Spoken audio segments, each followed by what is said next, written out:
Domino Thinking presents Natural Born Speakers with your host, Allison Donaghy. If you were born to talk and want to know how to build your career around it, then Natural Born Speakers is the show for you. Now grab your seat because this is the place to be. Now here is your host, Allison. Hi, and thanks for tuning in. This is Allison with Natural Born Speakers. And today we have not just a good friend of mine, but somebody who's absolutely brilliant in the marketing world and helping people with their books. And I'm excited that she's agreed to be on my show. Her name is Sheila Kennedy. Before I get to that, though, I'd like to do our little think opposite for the day. I was watching a movie the other night, and they were talking about a guy who had built a bomb. And one guy was talking to the creator of this bomb, and he's like, how could you do that with knowing the disasters that could happen? And the guy said, I didn't think about the disasters. All I thought about was actually accomplishing the building of this bomb. And the first guy said, well, that's terrible. You should think about the outcome. And the guy who built the bomb said to the other guy, hey, do you always think about the outcome of all of the things that you've created with your technology? And the guy said, well, I guess not. And he goes, no, you didn't. All you thought about was building what you were building. You never thought about the disasters that come with what you were building. So my challenge for you today is to think about not just what it is that you're building, but what are the ramifications of what you're building? Think about where those choices that you're making today is going to land you tomorrow. Who is going to be impacted and how are they going to feel about it? And then if you think that outcome is going to be great, then go hard and build your little heart out. But if you think about the end result and you think it may not be good, maybe change what you're starting with. So that's your opportunity to think opposite today. So now here you get to meet Sheila and love her as much as I do.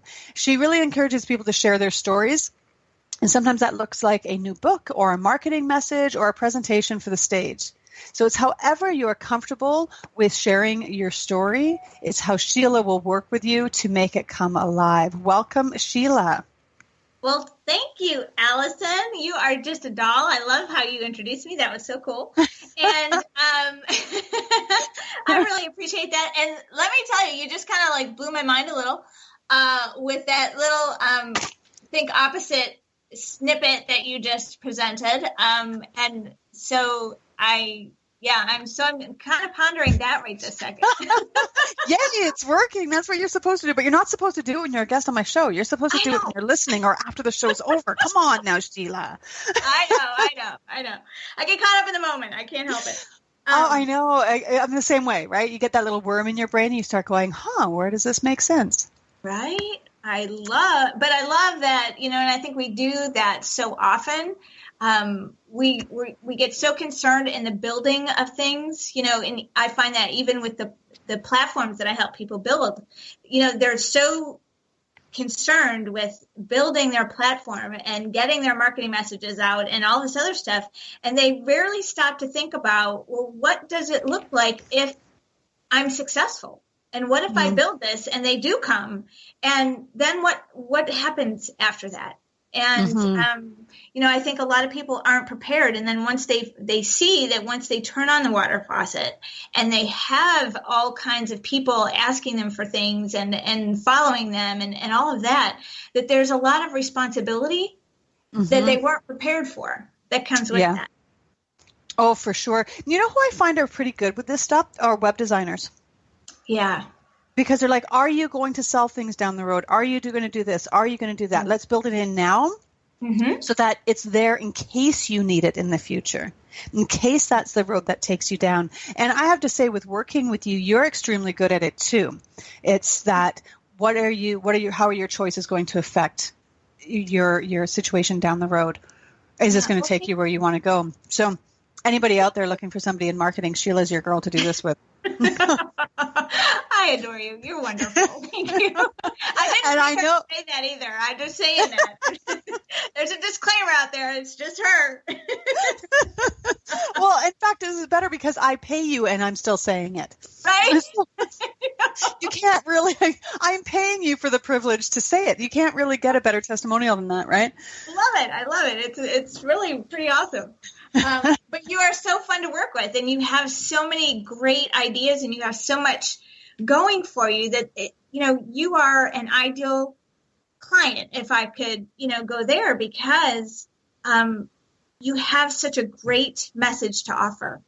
And, even in that 5 minutes that you just, presented that scenario to us, if we could all start embracing that in just, once a day, it would change our lives. I mean, and I say that sincerely. And so you are absolutely the perfect person to deliver that message. And it's really exciting to see where you're going to go with it. Oh, thank you. And I didn't pay you to say that. Actually, maybe I did pay you to say that. Actually, now that I'm thinking about it.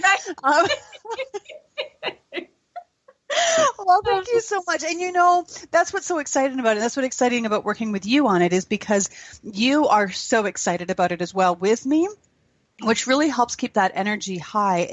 And you're absolutely right. If people stop and think the opposite at least once a day, it doesn't just change their life, it changes everybody's life.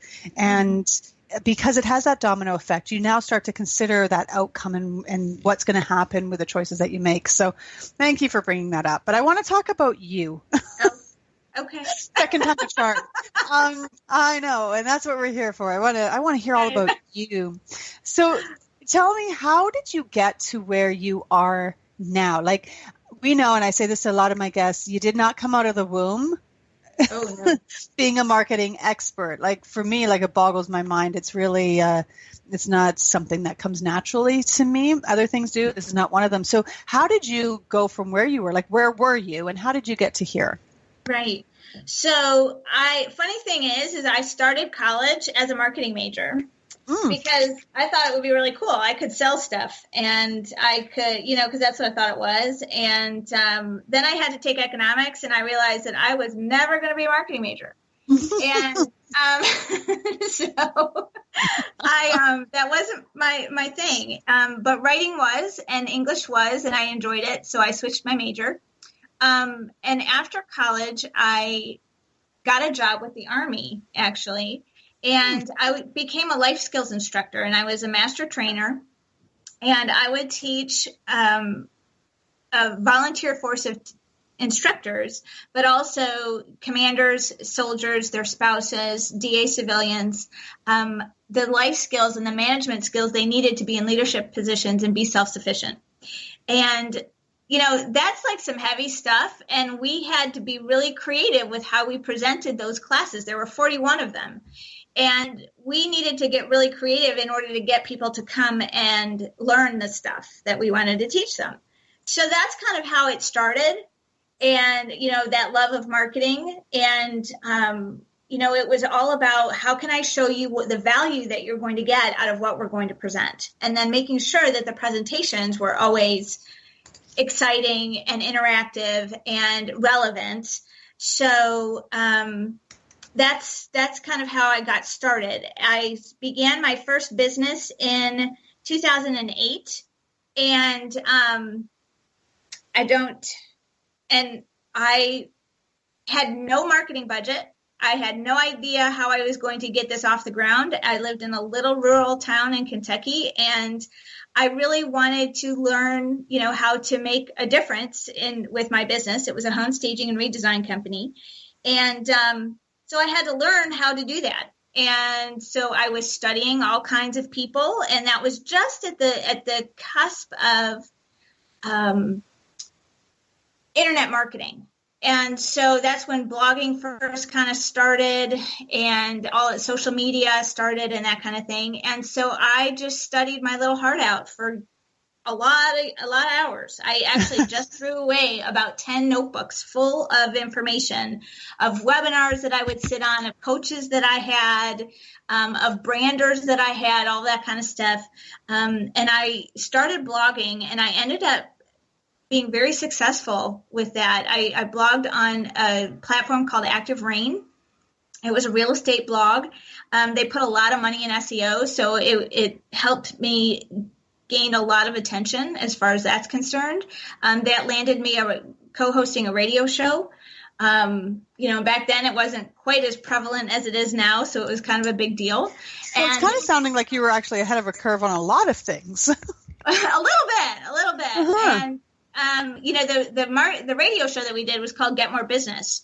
And so we actually got a chance to interview some of the greatest marketing minds, people like Scott Stratton, we actually interviewed him the night before his first book on marketing went live. And so if you know of, Scott and on marketing's reputation, I mean, it's fantastic. So he was just one of the many really amazing minds in marketing. And so I soaked all that up and, really went to town with it. And, I got a lot of attention on a national level that I didn't expect. And so then I wasn't making a lot of money doing the home staging. Like I said, we were in a little place in Kentucky. People are like, seriously, you want me to clean my house? Okay, cool. I'm not going to, whatever. And that's hard enough to get people in a big city to agree to. Right? Okay. At that time. Now it's they were just like, oh, honey, just go home and, raise kids or something. And so I started doing social media marketing plans for small businesses in the area because it was, like I said, it was still really new then. And I knew a little bit more than everybody else. And so I started in 2009 actually making money on helping people market their businesses. It's funny how you ended up where you started. I know. In terms of university. Like, right? I don't think that, maybe it happens more than I know, but through this show, as I've been talking to people about what they do and where they end up, I think you are my first guest who has said, I started in marketing and I left it, not because of economics. And then you came back to it and now here you are excelling at it and you're absolutely brilliant at it. And it's interesting how we can sometimes come full circle with the stuff that we love to do. Well, I agree with you. And what's really funny is that, I had a few clients in Kentucky when I lived there as doing social media marketing for them, but I was not really, I charged people money for that back then. And then I moved to New York and I was not about to, I wasn't going to market to people. I had a business. I was actually a youth coach. I was a speaker for youth. And I was, traveling and talking to kids about self-esteem and bullying and chastity and abstinence and all those kinds of things. And so I definitely, but I was getting up every day. And what was really exciting to me was the marketing part. My friends would call me and they'd be like, hey, I don't know how to get this out there. Or I need help, writing a bio or whatever. And I was like jumping out of bed to get up and help them. And I had a million ideas. And, I was spending all this time helping friends and family work on their marketing. And I was never even imagining that I could make money doing that. Like, I wasn't a marketing major. I didn't really have a background. So how could I ever charge money for that? And isn't that how, the old adage that you do what you love and the money will follow? There's such a perfect example of just saying, this is what I want to be doing. And I'm going to now turn it into a business. And I think when we can take that time and we look at our lives and we see that stuff that is effortless for us, and you and I do talk about this a fair amount, like what's easy, what comes easy.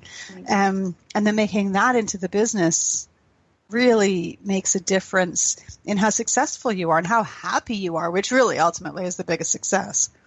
Absolutely. And I think, I fought this business, if you will, how it looks today for about 3 or 4 years. I was doing all of this on the side, like I said, as a hobby. This was just something fun. And I tried to build a coaching business and to train, women and entrepreneurs on how to be more confident so that they could have this great marketing message and they could go out and do this. And I kind of worked it a little bit so that I wasn't really claiming that I was a marketer, but I was helping you get confident in your marketing and your messaging. So I had that's how I ended up getting a lot of my clients. Right. And I but I was not making enough money. Like I wasn't supporting myself. It was not working. I was like, dude, I am good at it. Like, I know how to do this for everybody else. Why am I not, I don't get it. And when I finally just said, okay, you're either going to go get a job or you're going to do what you really love doing, then, you have those choices, and getting a job just did not sound like I just couldn't do it. Right. So I said, okay, I'm going to throw my shingle out as a marketer, and I'm going to throw myself out there and say, okay, if you want to get your message out, whether that is, through writing books or speaking on stage or, just working on your marketing for your business, then that's what I'm going to do. And we're going to see what happens with it, because I have really no other choice. And it has grown in ways that I never, ever anticipated. It's been amazing the last. Well, I, for one, am absolutely thrilled that you didn't just get a regular job and you did take this route. But you were talking about something earlier, and I want to circle back to that, about confidence and how, it took you to get to that confidence so that you could hang out that shingle. But what role does confidence play in how we present? Yeah. Well, it's really a big factor, because what I've found in myself, and then in really just about every client I have, if you don't have the confidence to send the message out, if you don't have enough belief in who you are and that you're going to be supported in whatever you're doing, then you aren't going to sell whatever it is. And it doesn't matter how great your copy is. It doesn't matter how pretty your website is. It does not matter what your marketing collateral looks like. If you don't feel confident enough to sell it, you won't. Right. And so that's one of the blessings that I feel like I bring to the table, is that, yeah, we can make all that killer stuff, the marketing piece and the copy and the websites and all that kind of stuff, but I also make sure that the confidence piece is there too, because if there's stuff standing in your way, if we don't get rid of that, then you're not going to be able to use the other good things that we're creating. So, right. I think they have to go hand in hand. Right. Yeah. And it does make sense. Now, did you think that this is an area of shortcoming that people don't necessarily think about? Or like they just want to plow ahead? Is that like the chicken and the egg scenario? Like, what comes first? Do you just do all of your marketing and then get confident after the fact, or? Well, what I find is that as we dive into the marketing pieces, as we do the discovery questions and as we do the guides and ask you all these questions, a lot of it comes up naturally. And so, I get to see where your resistance is. Right. And then I get to address it. So sometimes, and sometimes that's, I need to get this all done really quickly. Well, why do you need to get it done quickly? Well, it's because I feel like I need to make more money. And okay, so why do you feel like you need to make more money? And then they're really operating out of a scarcity mindset. And that is never a good thing. Because that sets you up for hardship from the very beginning. So if we can walk into a situation where we're abundantly looking at it, and not looking at it from a place of, I have to make money or I'm going to not eat today, that is definitely not my favorite place for anyone to be in. No, I think it's hard to come from a place of integrity when you're coming from a place of desperation. Yeah. I mean, and I get it. Like, I've been there me more too. times than I care to admit. And I think that was the thing. I think I finally was at that point this year where I said, okay, I'm at the bottom. Like, I really honestly can't get a whole lot lower. So I have nothing left to lose. So if I get to write the ticket, I'm just going to go do what I love and see what happens with it.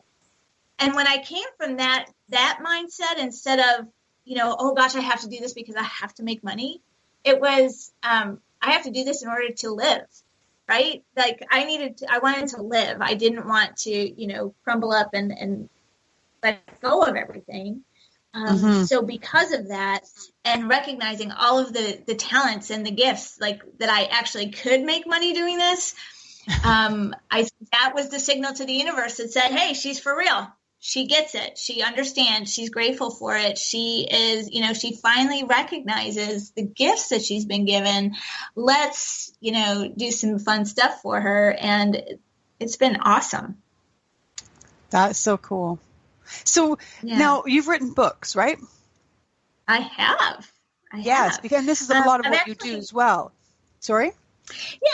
Yeah. So the very first book I wrote, I wrote like 750 words, I think, in a chapter in an anthology. And that was in January of 2013. And that was kind of, I was in I had no idea what I was doing. And I just thought that this would be a fun marketing tool. Like I heard that, writing a book, if you really want to spread your message, write a book or be a part of a book. And this opportunity presented itself, and it was very low cost for me. And it was only 750 pages. How badly could I mess it up? So famous last words. All right. And so I thought, well, even if only there was 100 women in this book. And I thought, well, even if only the other 100 women read the book, then at least I've told my story a little bit. And it was very cathartic. The book was actually titled Wounded Survive Thrive. And it was 101 stories of women who had gone from torment to triumph. And, at that point, I thought I was triumphant, and I see how far I had to go still. But it's all good. So anyway, I thought that was going to be, we'd sell 100 books and that would be kind of fun and, whatever. And I think they sold some insane amount, like 30,000 books. Wow. And it was insane. So much for, how hard could it be? Who's going to see it? Right. Yeah. I was like, dude, this is awesome. I'm careful what you put out there. Yeah. Right. So I was like, this is amazing. So, all the profits went to charity and all that kind of stuff. So, I mean, it wasn't like it was a moneymaker for me. It was just exposure. And I was like, wow, this is awesome. And so about September, I decided that I was going to, of 2013, I wanted to write my own book. Like I had been doing work with clients and working on their confidence and all that kind of stuff. And I thought, well, I can do this. So I called the publisher that had done the other book. And I said, I want to do this. And I said, do you think it would be okay? And she said, yeah, let's do it. Send it over to me. I was like, well, I haven't written it yet. And I wanted to go out December 1st because I want to do a coaching program on January 1st. And I want to ride the marketing on the book coming out. She's like, you haven't written the book yet? And you want it to come out December 1st? It was September 20th. I was like, yeah. She's like, okay. How about an outline? I was like, well, I don't have one of those either, but I can throw something together. Right. So I did. And I decided that I was going to write about confidence and building confidence at your core because I knew that that's the thing that I had to find. I had come from a really rough place. I had left an abusive marriage and I was starting over again. And I realized that no matter how many marketing things I knew and how good at it I might be, I was never going to be able to do it because I was lacking the confidence to get out there and tell people about it. So I knew I needed to build that. And so I just kind of chronicled that journey and shared that. And that was my book called You Had It All Along. And so I did indeed get it written in a weekend and got it to her when she needed it. And it launched and it went, it did really well. And so I, by December 1st, and so we had, I was like, wow, this is not so bad. And then I was just in a place where I was not ready I had mentioned the word abuse twice in the book, and that really scared the crap out of me. And I did not want people to think about me that way. And so I stopped selling the book and I stopped marketing the book. I didn't want anybody to even know about it because I was, embarrassed that I actually said that. Do you find that happens with authors a lot? That maybe we put material out there before we're ready to it? Well, and I do. I think that is part of it. I think that's part of, depending on the topic of the book, but I think that one of the most vulnerable things we can do is write a book and publish it. And I say that because we put ourselves out there in a lot of different ways on social media, on stage, all this kind of stuff, right? But when we put it in writing like that, I mean, I think bloggers have that same kind of stigma. When we put it in writing for all of posterity, right? For history from here on out is going to be able to read those words. That's incredibly vulnerable. And if people have issues with that, then they're going to have a hard time selling the book. They're going to have a hard time marketing afterwards. So that's one of the other beautiful things that I get to bring to the table is that we work on that piece, because if there's a hiccup and I don't want to be visible for whatever reason, we need to address that before it goes to launch, because otherwise it launches, does well, and then you do nothing with it. And that's and that becomes that whole, you're building the confidence for writing the book, and you're building other people's confidence in you because you now have a book, and then it can backfire if you're not ready to step into that confidence. Yeah. Right. That makes good sense. And that's why, it really helps to not go this solo, to have somebody like you in their corner to make sure that the process is actually working in the writer's favor, and that it's not going to then blow up and backfire and be a complete waste of time or effort. Not a complete waste, but, to just defeat or play against itself and not being able to maximize what it is your original intention was to do, and that was to reach people and to share your message. Absolutely. Absolutely. And then I decided that I was going to, my second solo book, Choices to Changes, I started that book out with a conversation with a potential client. And I had done a visibility event with one of my other clients and spoke about having the confidence to be visible. And so she and I were talking, and she said, I appreciate it. And I gave everybody a copy of You Had It All Along. And so she said, that was a really great book. And I needed that when I got divorced 10 years ago. But I've already done that work. I'm confident. She goes, but I really needed a book about how to be a confident entrepreneur. And I thought, in my arrogance at the time, I was like, well, if you really had done all that work 10 years ago, then you would be a confident entrepreneur. And so maybe you should read. For real, I said that.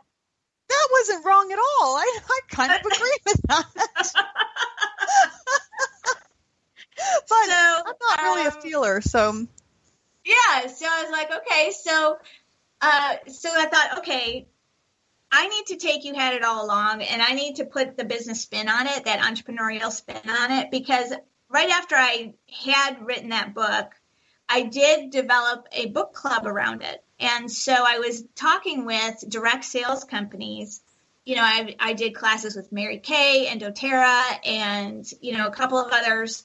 And I used it so that we took each of the parts of how to build their confidence and how does that apply to you as a business person.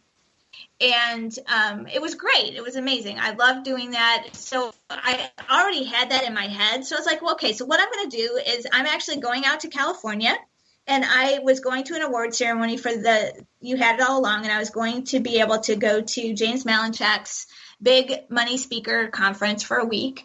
And I was like, when I'm on my way out there, I'm going to write this book. And I'm going to see my publisher out there, and I'm going to tell her that we're going to launch it the week before Christmas. And, because I was going to get it finished and ready for her to go before I left California. So it was going to be fantastic, and everybody would want to read it at Christmas time, and it was going to be awesome. So the things we learn.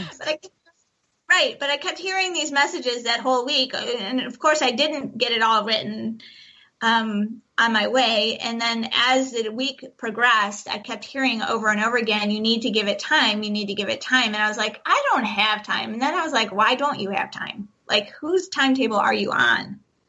And so I decided to wait.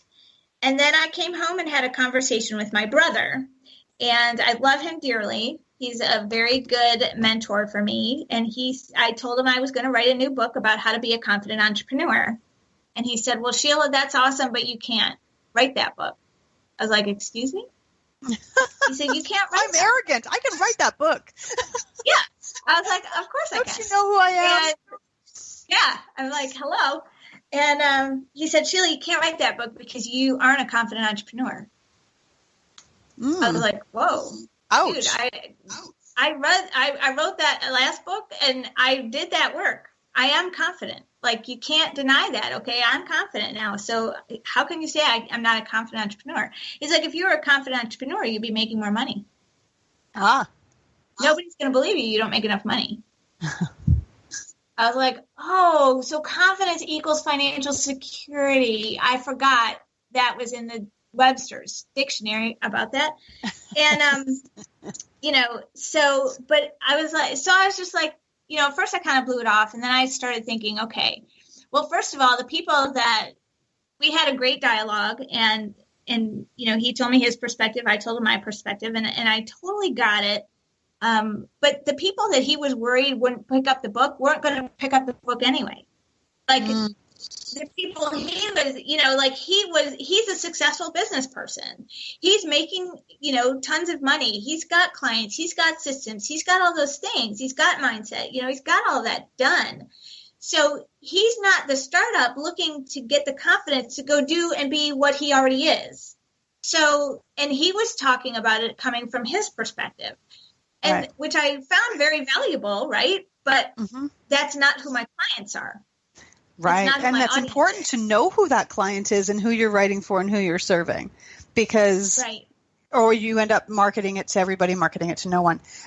So I think that it's what an interesting perspective that they bring to, and it also comes down to that thing. I'm sharing my experiences with you so that you can benefit. I know where the pitfalls are, so I'm going to tell you how to avoid them, or at least where to look for them. That is a totally different thing than I'm going to teach you how to make, six figures in the next 3 months. Right. Like it's different. Like we have, money. Yeah, we don't pay our teachers well, but they teach us a lot. Like, yes. So if it came down to how much money you were making, we would have no teachers in the school system. Amen to that. And I've been one of those too. I taught middle school for 3.5 years. I get it. Oh my. Like, I know, right? So, he did have a point. And I thought, okay, if people aren't going to believe me because I haven't made enough money, then how can I tell this story of why confident entrepreneurship matters in a way that people will pay attention? And so I decided to do an experiment. And I interviewed 12 confident, quote unquote, confident entrepreneurs from around the world.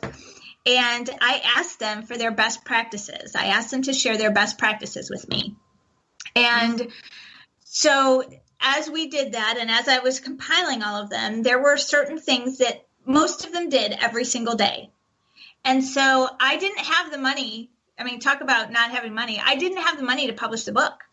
So I needed to raise that money. And I was like, okay, so how can I do this? I could go crowdsource, or I could take out a loan or something like that. But what else could I do? And I thought, you know what? I just had some of the brightest minds in the whole world tell me how they make money and how they are successful. I'm going to employ all of the things that they told me, that they just taught me for the next 60 days, and I'm going to see if I can raise the money that way.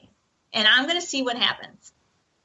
So that's exactly what I did. For 60 days, I did all of the things that they shared with me, and I tripled my income. I got speaking engagements again.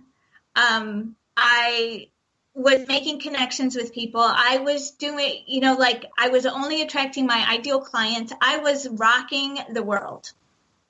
And so I thought, this is awesome. I just proved that this works, that this confident entrepreneurship really does work. So I was pretty cocky again, go figure. And you have to be, though. Well, kind of. Don't you think that's a really important... Yeah, well, and it's an important ingredient. Like, we have to be a little bit cocky about the stuff that we're doing, or we won't do anything. Right. So So then I got a little lazy and I stopped doing some of the things that they did every day. And because some of them were time consuming, and I was just like, I don't want to do that. And I was really busy with my clients and because I now got all these new clients and whatever. And so I was busy with them and I was working on their stuff. And, and I was, again, a little bit arrogant. So I was like, I don't have to do anything else. I'm good, right? Well, that started a trip down the rabbit hole. And all of a sudden I started thinking about, I stopped doing what I call the daily magnet, and which were all the practices that they did consistently on a daily basis. And when I stopped doing that, I stopped making money. And the pipeline dried up, right? The pipeline dried up and my mindset got really wonky. And I really came to a complete standstill for about 3 months. And I was like, okay, you know what? I'm just not going to write the book. Like, I'm just not going to put it out there. Like, I'm done. Because I had all the money I had just made. I had to live off of. So, and I had nothing in the pipeline. So I was like, okay, I'm not going to write the book. And then I was like, okay, really? This is how you're going to go down? Like, this is going to define you. You're not going to get out of this hole that you're in. And I was like, that's not okay. So I decided to buck up and I wrote the book and we put it out there, and it was quite the experience, but it was really good. And I loved the people that were a part of it. They were absolutely amazing. But again, that was another book that had so much stuff tied to it that was negative for me.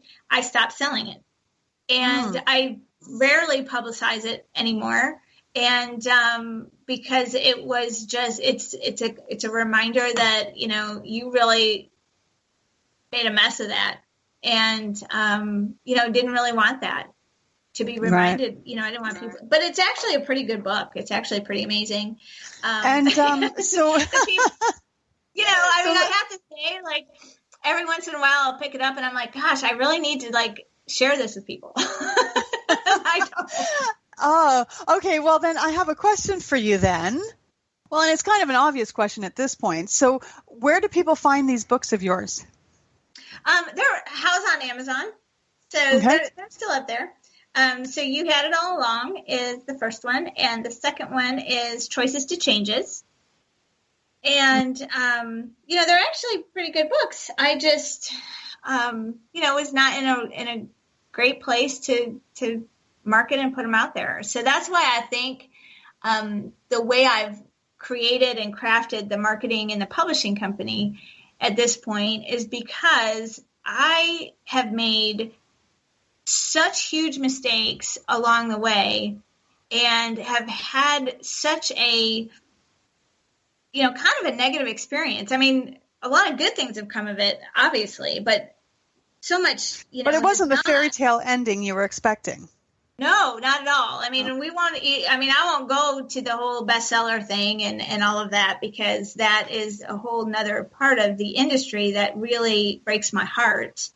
And, but that's why, how so? Well, because I think what's happened with that Amazon bestseller and all of that kind of stuff, and it's really rendered meaningless. Because it's really about formulas and having, it's really not about your content. It really has nothing to do with what you're putting out into the world and how it's being received. It has nothing to do with that. And most of the time, in order, to get to that place, you discount the book so drastically. And I think that sends a terrible message. Because if your book is priced at one value because you believe that that's indicative of the value that you're offering, then why are we discounting it so much where it's either free or 99 cents so that it is grabbing you a title that anybody else could get with any other kind of content? Right. So I have. So what do you think the alternative to that is? We just put out our work and we build a platform outside of a bestseller status. I mean, even New York Times bestseller, I mean, anybody can do that if they have about $70,000. And that's the reality of it. I mean, that's the reality of it. If you can throw money at that and get any one of those titles that you want. And that's about placing ads in the right place. It's about making sure that you're enabling people to buy the book in the right time and all this. I mean, it's really down to a science if you want it to be. And if that's the case, I really don't want to have anything to do with that, because that's really not, I'm really about organic growth. And I'm okay for it being slow and steady. Not everybody is, and there are people that get caught up in that. And hey, you know what? Knock yourselves out. But every author that comes to me and says, I want to be on bestseller, I'm like, you can go ahead and go do that. I will not participate in that. And if that means that you don't hire me, that's okay. But I want them to know up front that that's not what I'm concerned with. And I'm more concerned with you having an audience that is loyal enough and that is in love with you enough that they want to buy your book, because that means that it will really change and perform the way you are hoping it will. Like, we don't write books just not to make an impact. And if you really want to make an impact, how many people buying a book at zero cost or 99 cents are really going to read that book? They're really not. Yeah. Because when you offer it at full price, you find that there aren't very many people buying it. Well, yeah, and I think about the number of times I've just been bored and been on Amazon and I've just gone like, oh, that looks good, that looks good, that looks good.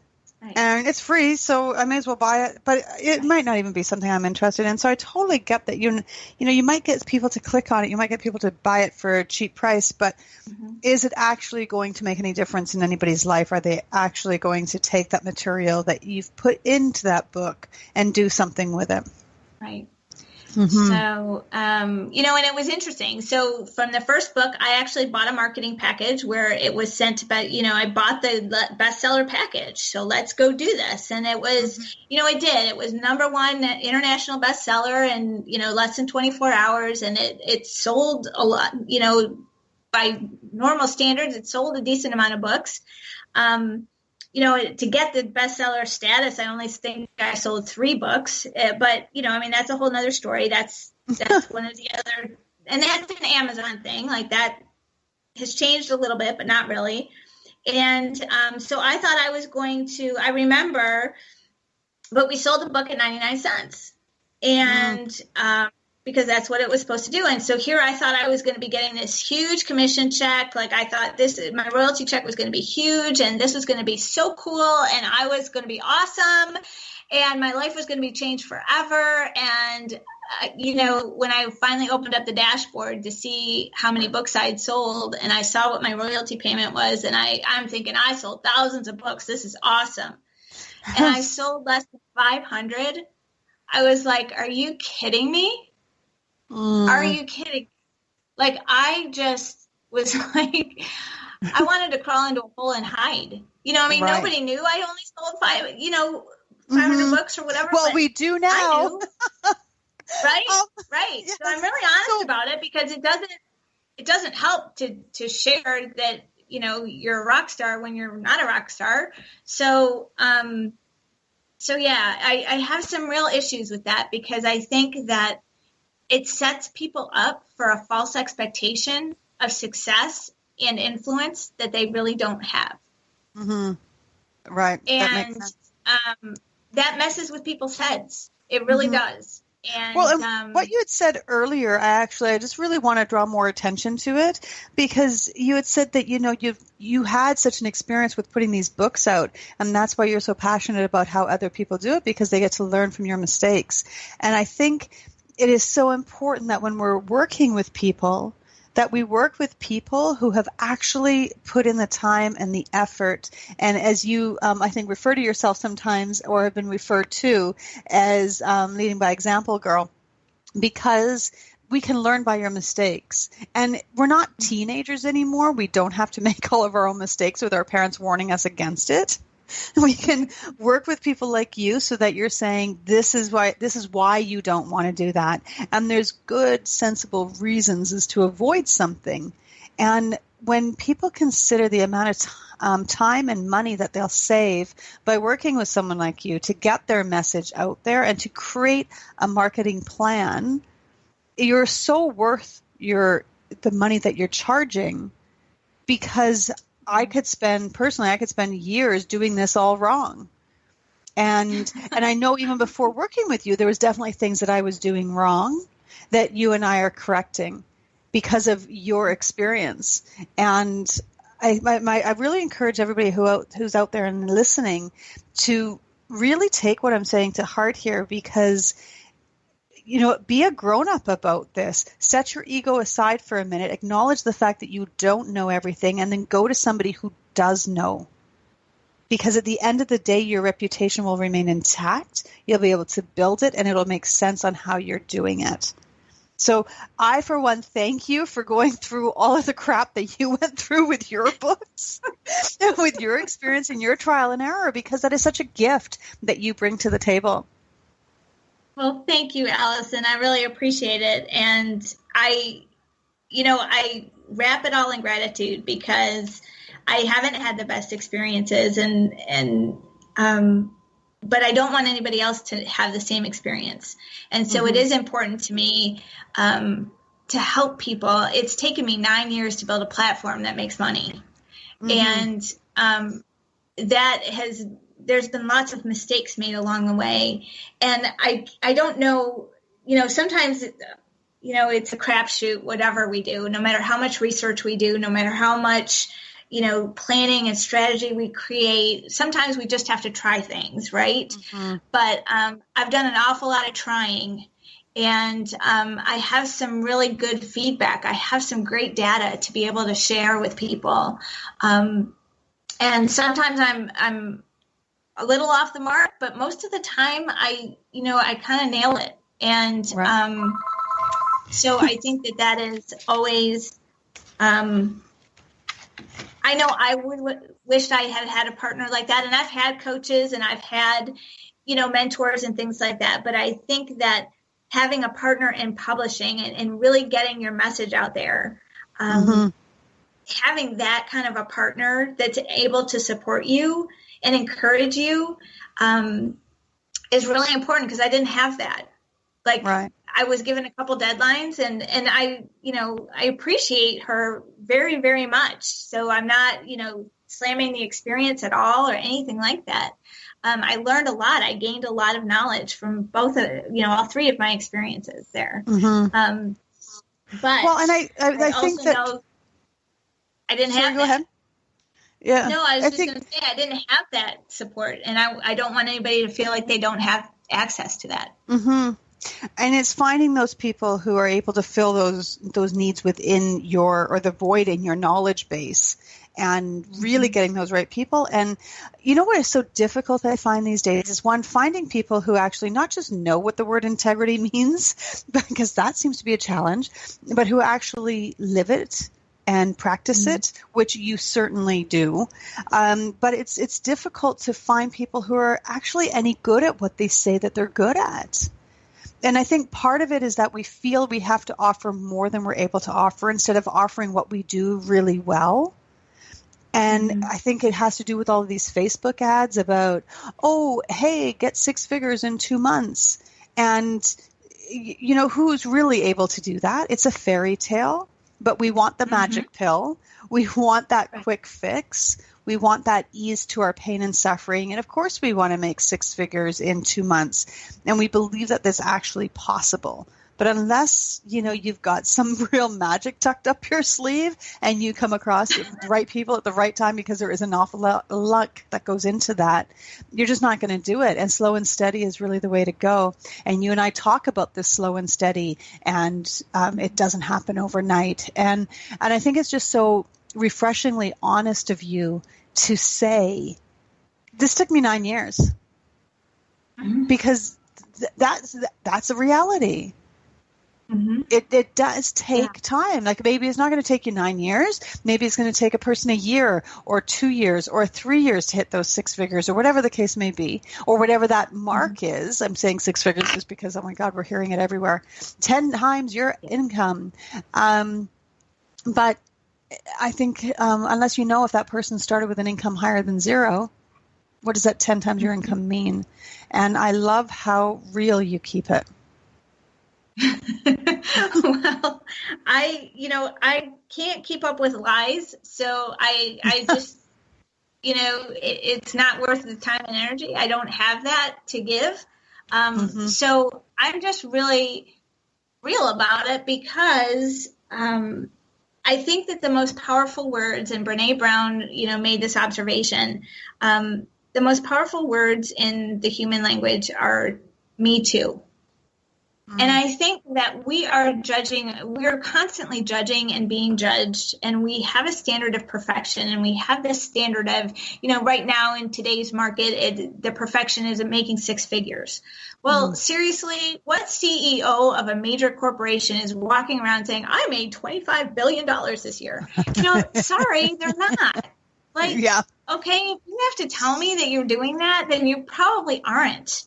And if you're making six figures, how much of it you're making are you really but it's costing you? But it's costing you $80,000 to make that $100,000. Exactly. So, I don't ever. Because I have been on the other end of judging myself so badly and working myself so hard and almost self-destructing because I don't live up to that ideal.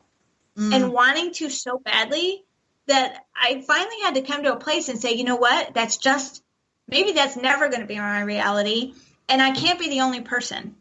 And so I think there's a lot more people like me than there are people that are, making and having perfect lives. So I'm going to find the tribe of people that are willing to get messy and admit that they're messy. And, if they're making lots of money, they're not my clients. They're not my people. And that's okay. I'm totally fine with that. Yeah, they've already figured out a system. Right. Rock on. I will refer people, I know how far I can take people. And then I know and who to refer them to after that. So, but I think that being realistic about the expectations that we have in the first, as a startup, as somebody who's doing something for launching their solo debut book, we have this expectation that we're going to be, James Patterson or, oh my God, James Patterson's not even James Patterson, is he? Right. Yeah. I've read his books and they entertain me and they're good on a beach, but they're not really him, is it? No, they're so not. Much. But I look at people like Brene Brown and people like Elizabeth Gilbert, and they had several books out before they had their one. They don't, we don't, and that's the beauty of the platform building, right? Because, Brene wrote 3 books before she did her TED Talk, but it wasn't until she did her TED Talk that she actually gained any momentum with building her platform. Same thing with Elizabeth Gilbert. She wrote several books before she wrote Eat, Pray, Love. And so why do I think that I'm going to, as a debut artist or a debut author, I'm going to have the same notoriety and the same influence and the same success that they have on book 4 on my book 1? Right. Unless you're writing Harry Potter. Right. Well, exactly. But you know what? But those are the exceptions. She said that to. Oh, yeah. And they're the exception. They're not the rule. Right. Exactly. Yeah. So we have to be careful what we're measuring and what we're using as our measuring stick. And, I think most of my job is about managing expectations. The marketing copy takes an hour, but we're going to work together for 6 months because there's all this other stuff that has to be in place. Yeah. So. Man. Well, going to be out of time soon. So I really want to talk about the name of your company. The name of my company is the Zebra Inc. And that came about. I've branded myself with zebra print from the very beginning of my coaching practice 5 years ago now. And the reason why that is my love of zebras has nothing to do with me ever going on a safari. I'm not like you, Allison. And actually, it's funny because I'm looking at a picture of my wall right now, a picture of a zebra that I took when I was in Africa. That's awesome. Yeah.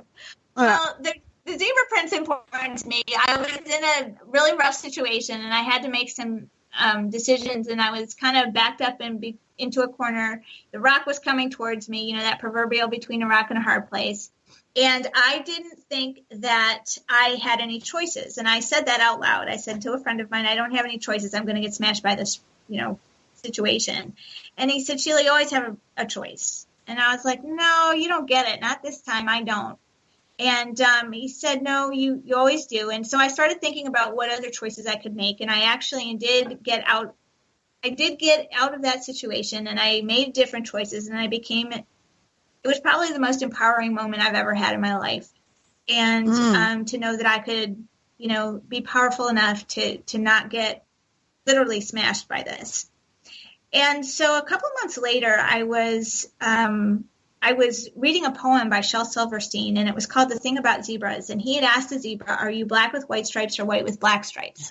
And the zebra answered him with questions like, well, are you noisy in a quiet world or quiet in a noisy world? Are you good with bad habits or bad with good habits? And it went on and on and on. And it reminded me.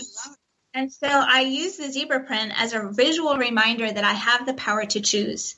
And I don't always get to choose myself out of a situation, but I always get to choose my reaction. And that was something at that point in my life, I decided that that was going to be my message, my mission in life, is to share that power with people, the power of their choices. And that is driven me for the last 5 years. And so my company's name was originally J29 Project, and part of that is because of a Bible passage, Jeremiah 29:11. And it's about God having plans for you for your good and not your harm. And I had to hang on to that because I was in that really bad place. And I thought, oh gosh, I can handle this bad stuff because I know there's something better that's coming. I just have to hang on long enough to get to the good place, right? And when I was reorganizing this year, and I realized, that people didn't know what J29 Project was. They didn't know what Confidence at Your Core was. They didn't know, all that kind of stuff. So I thought, you know what? I'm going to rebrand, and I am going to call this new company the Zebra Inc. And that's how that came about. Excellent. Love it. So they can find you at your website, yes? Yeah. zebrainc.com. And where else can they find you? Oh, gosh. Pick your social media outlet. I'm probably there. All right. So start off with the website. That's the easiest bet. And then you can carry on from there. And you can creep Sheila's information wherever you want to find it. Yeah, but I do. Facebook, Twitter, Instagram, Pinterest, all that kind of stuff. So I'm all over. Come find me. Sounds good. And I highly recommend that you take a few minutes to actually go and look at what it is that Sheila offers, because what we have here is just a snapshot of who she is and what she does. And she is absolutely brilliant. So last comments to our listeners, Sheila, what would you like to say? Oh, I want you, I kind of want to do a plug for you, Miss Allison, because, and I mean that, but I think that it is really important that we find people that will be supportive and will be encouraging, but will also be realistic in our journeys forward, whatever it is that we want to accomplish.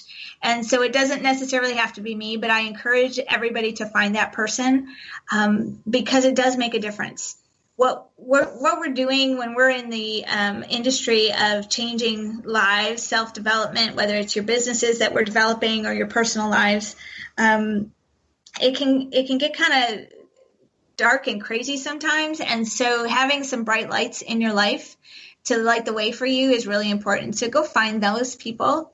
And if you don't have one or you don't know where to find them, get in touch with me and I will either connect you with somebody or you and I will just have a really good chat. And that's excellent advice. It really is, because it's easy to jump on that bandwagon and hit that first bright, shiny fishing lure that comes along and as you're swimming by, and that's not necessarily the right choice. Take the time, think about it, think about what you want, and then think about whether or not that person is able to deliver for sure. And yes, if you don't think after all of this Sheila's for you and she's willing to talk to you and connect you with somebody who might be, she has connections, she's excellent, totally take her up on it. Thank you. You're welcome. Well, thank you so much for spending this hour with me. It was an absolute pleasure to get to spend more time with you. Anytime I get to spend with you, Allison, is always a joy. So I really appreciate you. Well, thank you so much. And until next Thursday, speak up because you have something to say and I want to hear it. Thanks for hanging out with Natural Born Speakers. But don't stop now. Contact Allison with questions to be a guest or hire her as a speaker. Go to dominothinking.com. See you same place and time next week.